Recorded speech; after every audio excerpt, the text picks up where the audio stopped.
Oh, hi.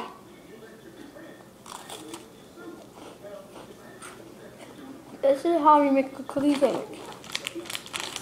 First, you start off with a cookie, with a cracker. Sorry, I bit out of it. I'll get a new one. Okay, I'll just go to the basics. Okay, here we go. Gotta get the cracker. You see this? Cracker? And a cracker. First, you get 2 crackers. See these crackers? Then, you get some cheese. Some cheese. Some cheese. Okay, when you spread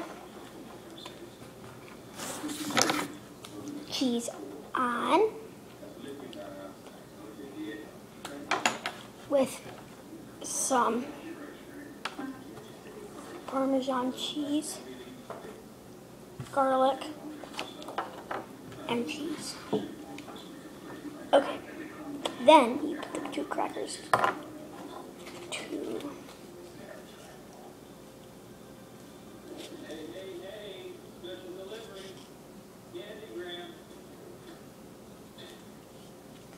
put it together, smush it, and you make sure it's good. Then you open it up, and you see, and look,